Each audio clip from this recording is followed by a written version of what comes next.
Hey, good morning, everyone. This is Jared Fowler coming to you live from the great state of Texas. My debut edition. Excuse me. I'll be discussing a little bit about myself as well as the now defunct WCW. As you can see, I have the WCW World Heavyweight Championship over my shoulder. I did acquire this back in 2002, about a year after WCW shut down. So, ordered it through WWE Magazine, which is no longer being printed.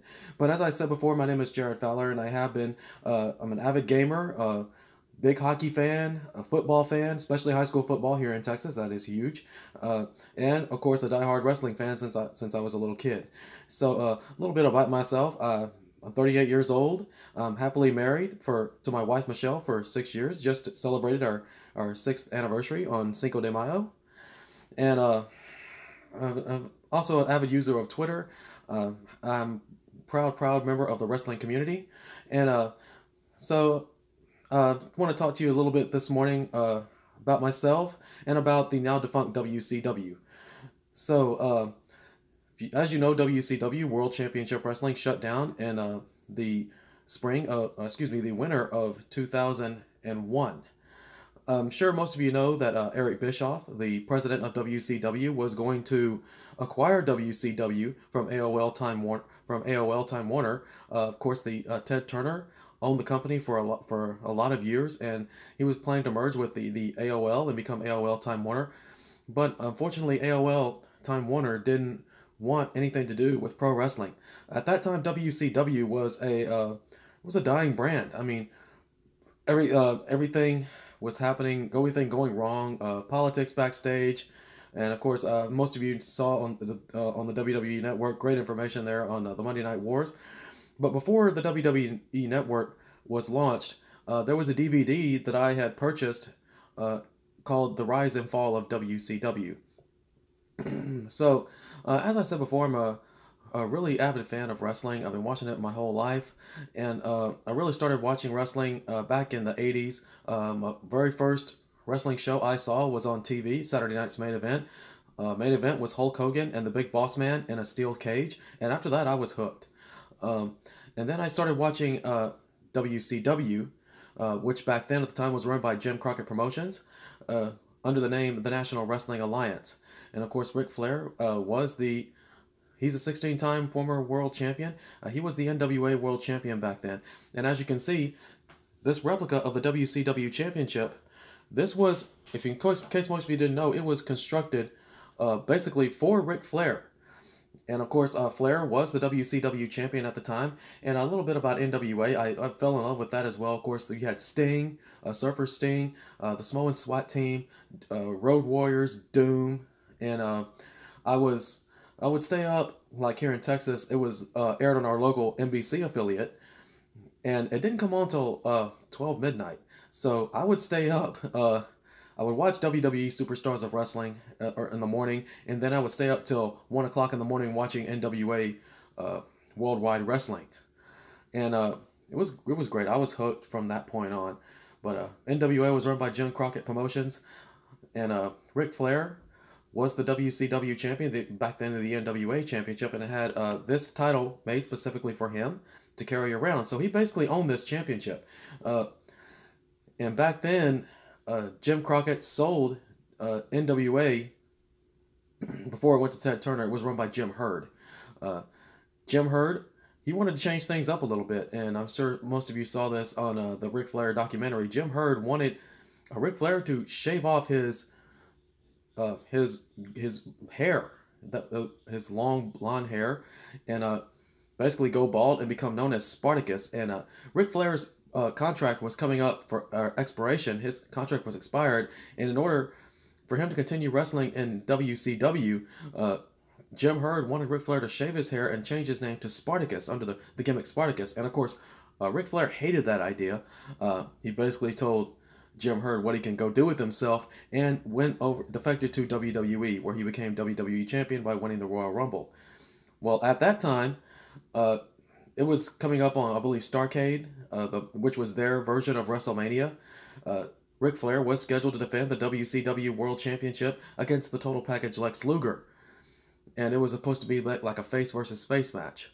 Well, that left the WCW title vacant when Ric Flair left, and he took this championship with him to WWE. So they had to, WCW had to hurry up and get another championship made for the match. So instead, uh, Barry Windham, a former Four Horseman, faced Lex Luger in the steel cage match at Starrcade, which Luger won with the assistance of Harley Race, and that's when Luger had his heel turn. So Ric Flair, however, he brought this championship over to WWE, calling himself the Real World's Champion. But of course, WWE president at the time, Jack Tunney, he uh, basically bleeped out this championship because he did not want it shown. It was mainly, it had WCW written all over it, which was a rival promotion. He didn't want this championship shown on WWE TV. And so they put the title on Ric Flair, basically did away with this. And then later on, he was with the WWE for about 2 or 3 years and then returned to WCW. So, in would come Eric Bischoff. He basically changed things up. WWE at the time, you know the rest of the story. Diesel and Razor Ramon, Scott Hall, and Kevin Nash, they defected to WCW. Alright, folks, a little bad connection there. I do apologize for that. But anyway, he basically made old WWE stars like Hogan, Savage, Hall, and Nash. He made them superstars again. And basically for the WCW, they got a fresh start, guaranteed contracts, which was probably one of Eric Bischoff's biggest mistakes. And Hulk Hogan was the title. He beat Ric Flair, basically went into WCW, strong WWE ties, beat Ric Flair for the championship at Bash of the Beach. And then, of course, we know the whole NWO angle, which was created by Eric Bischoff. Hogan was kind of scared to turn heel because a bunch of little kids looked at him, kind of like John Cena is today. But Hogan turned heel, became leader of the New World Order, coupled up with Scott Hall and Kevin Nash, and NWO, they grew up to a ridiculous amount of numbers. About 2/3 at one time of the WCW roster was with the New World Order. And I think basically it died down.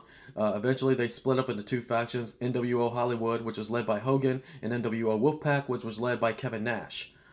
So, and if you remember on the Monday Night Wars on WWE Network, Kevin Nash said that was probably the stupidest thing they've ever done. Especially another big mistake was the NWO branded pay-per-view sold out.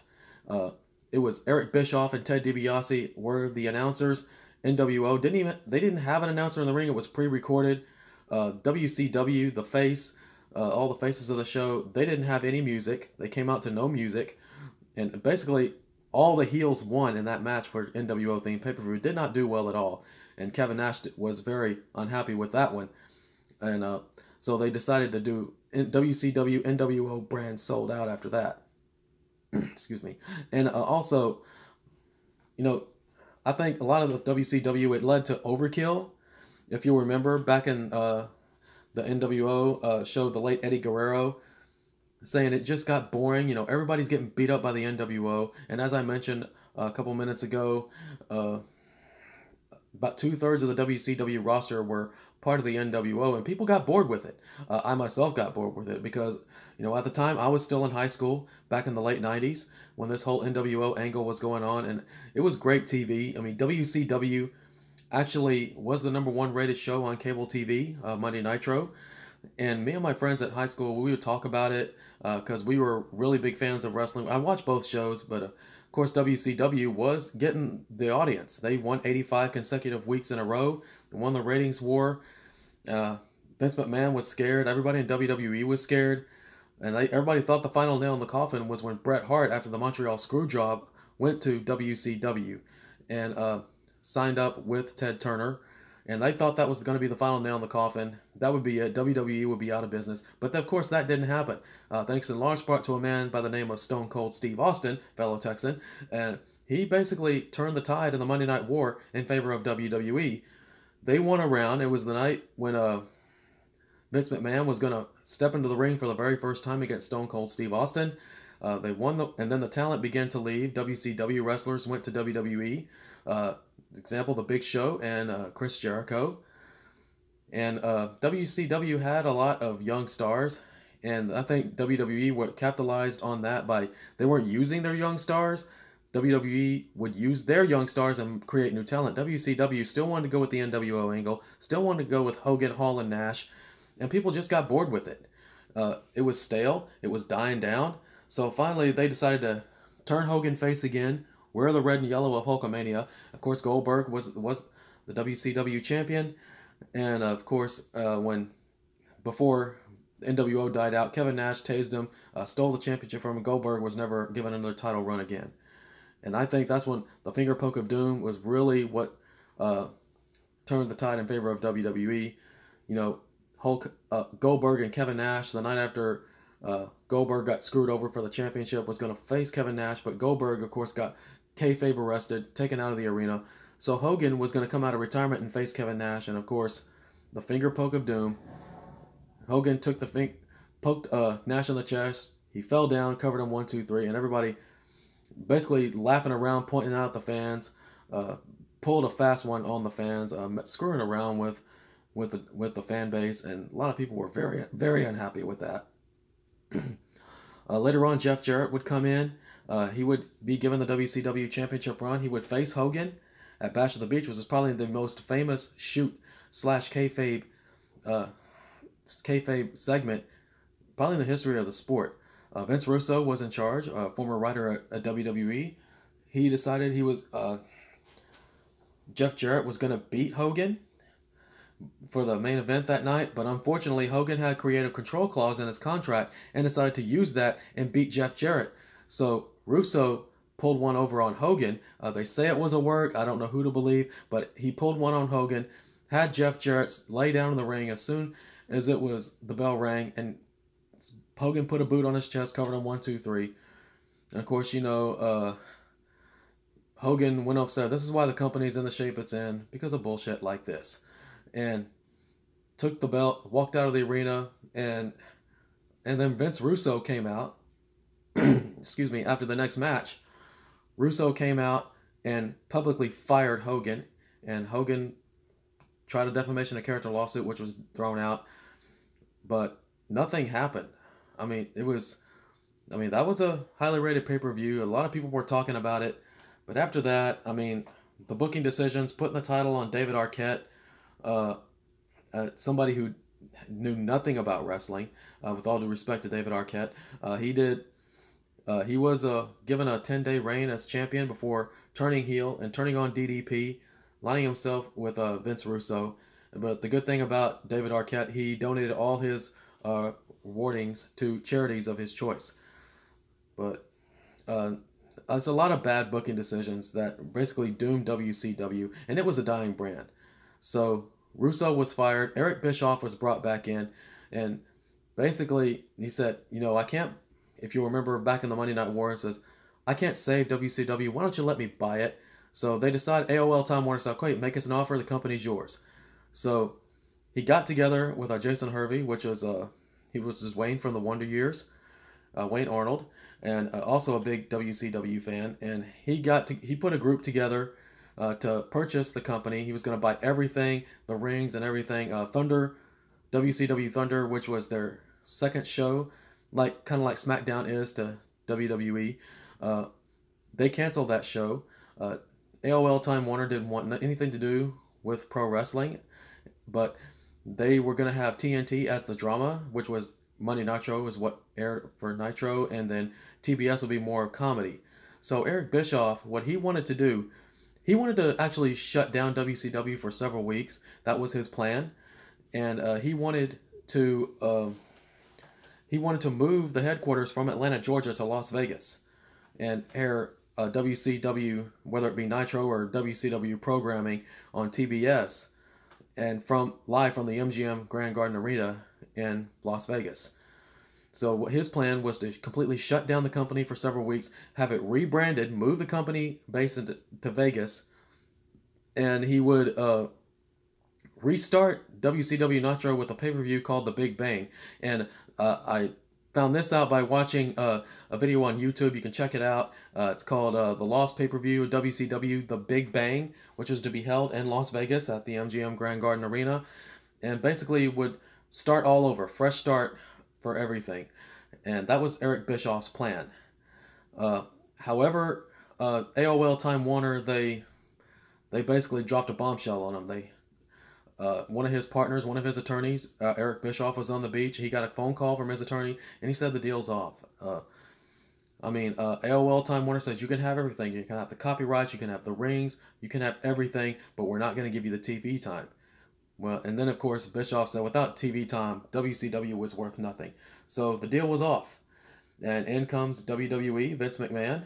He bought WCW, and of course the rest is history. But WCW was fun it was a fun TV show to watch. Nitro was the top rated show. I do miss watching WCW. You can check it out on WWE Network for those who have it. Brings back a lot of memories, especially my high school years, watching old episodes of Nitro and of course the NWO, the Wolfpack, Hollywood. But as we all know now, some of the WCW is no more. It was a failed invasion angle in WWE, which I thought was done completely wrong. They should have waited at least a couple more years for all the guaranteed contracts to run out, because none of the WCW, the big guys, were basically paid, had guaranteed contracts, and they would just sit at home and get paid a lot of money until their contracts ran out. Then they would be free to go wherever they want. But some were good. Goldberg did eventually come to WWE, as did Sting. He spent most of his time in TNA.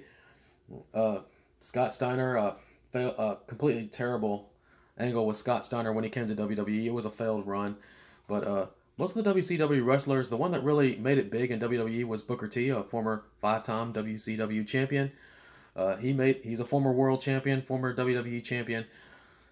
And of course, I think he is the biggest one that from WCW that really hit it big in WWE. He is still employed by WWE today. But again, glad to meet most of you. Some of you saw my streaming MLB The Show, NHL 18. I'll be bringing more of those to you as well whenever I have time. Of course, a little more about myself. I'm a telemetry technician at a local hospital. Crazy work hours. I work the night shift, and of course I just haven't had time to put a lot of videos on the board today on YouTube. But I'm going to give a shout out to some of my Twitter followers: Lens Be Honest, Taylor Marie, Chelsea, and of course Kurto. Good talking with you guys on Twitter. Hope everybody enjoyed Raw and SmackDown this week, and I look forward to bringing more videos to you as well. Again, this is Jared Fowler signing off. Goodbye, everybody.